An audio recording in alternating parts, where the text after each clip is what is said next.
Assalamualaikum warahmatullahi wabarakatuh. Salam sejahtera untuk kita semua.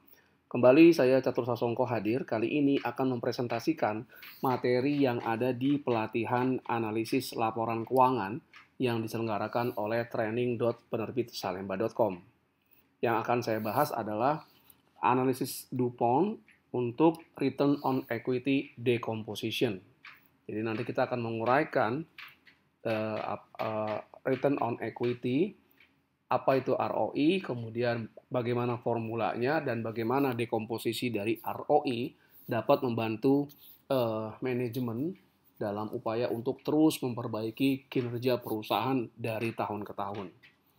Nah, ini adalah materi di pelatihan analisis laporan keuangan yang diselenggarakan oleh Perbisalemba 4 melalui training.perbisalemba.com yang 100% itu dilakukan secara daring.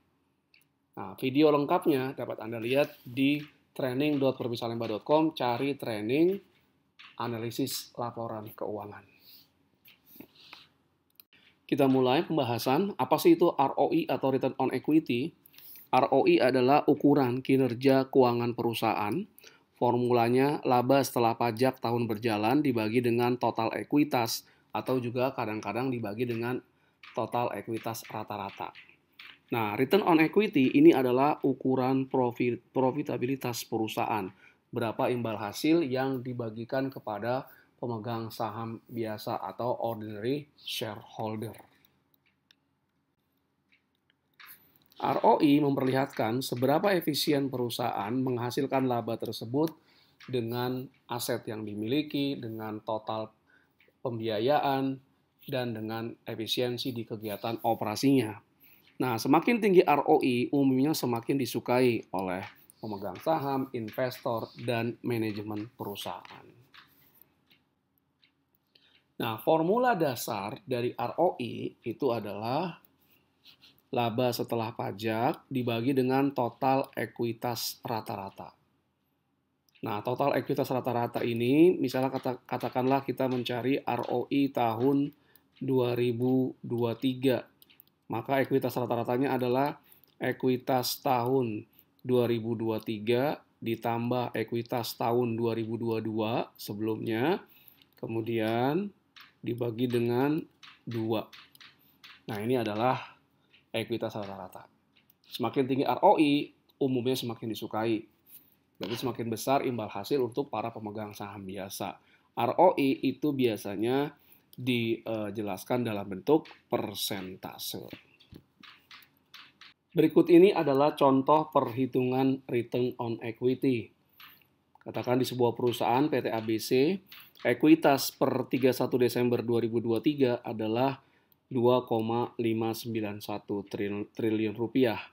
Kemudian ekuitas per 31 Desember 2022 2,299 triliun rupiah. Adapun laba setelah pajak tahun 2023 adalah 363 miliar rupiah. Berapakah return on equity tahun 2023 untuk PT ABC? Oke. Nah, yang pertama kita mencari rata-rata ekuitas PT ABC. Rata-rata ekuitasnya berarti ekuitas per 31 Desember 2023 ditambah ekuitas per 31 Desember 2022 dibagi dengan 2. Ekuitas 2023 2,591 triliun, sedangkan 2022 2,299 triliun, sehingga rata-rata ekuitas di tahun 2023 itu adalah 2,445 triliun rupiah. Nah, ROI itu adalah laba tahun berjalan dibagi dengan ekuitas rata-rata. Dari soal laba tahun berjalannya kita dapatkan 363 miliar rupiah dibagi ekuitas rata-rata yang sudah kita hitung sebelumnya 2,445 triliun. Maka kemudian ROI-nya adalah 14,85%. Apakah ini sudah lebih baik? Harus dibandingkan dengan pencapaian ROI tahun sebelumnya, tahun 2022 dibandingkan dengan 2021. Atau ROI-nya dibandingkan dengan rata-rata industri, perusahaan dalam industri yang sama. Itu berapa ROI-nya atau rata-rata industri. Kalau rata-rata yang lebih rendah, berarti perusahaan lebih baik. Cuma permasalahan utamanya adalah apa sih faktor yang mempengaruhi ROI tinggi atau rendahnya ROI? Apakah dapat diidentifikasi faktor-faktor yang mempengaruhi ROI sehingga manajemen perusahaan dapat melihat ada permasalahan di mana sehingga ROI perusahaannya itu lebih rendah daripada rata-rata atau dibandingkan dengan perusahaan pesaing. Dan kemudian bagaimana caranya manajemen dapat meningkatkan ROI perusahaan. Nah, dengan DuPont Analysis, perusahaan atau manajemen bisa menguraikan faktor-faktor yang mempengaruhi ROI di perusahaan.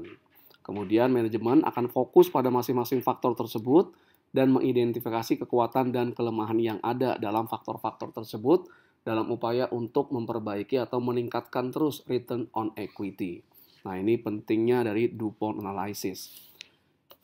Nah, dalam DuPont Analysis, 3 faktor yang mempengaruhi return on equity, itu yang pertama adalah efisiensi kegiatan operasi perusahaan, berikutnya adalah efisiensi utilisasi aset perusahaan, dan struktur permodalan yang ada di perusahaan. Nah, ya, jadi 3 faktor ini mempengaruhi tinggi rendahnya ROI. Efisiensi kegiatan operasi perusahaan, utilisasi aset yang dimiliki oleh perusahaan untuk memperoleh pendapatan, dan berapa komposisi utang dan ekuitas yang ada di perusahaan. Nah, slide berikutnya akan menjelaskan apa ukuran atau matriks yang dapat digunakan untuk melihat apakah perusahaan sudah efisien belum kegiatan operasinya, apakah utilisasi aset sudah optimal, dan kemudian apakah struktur permodalan perusahaan pun sudah optimal.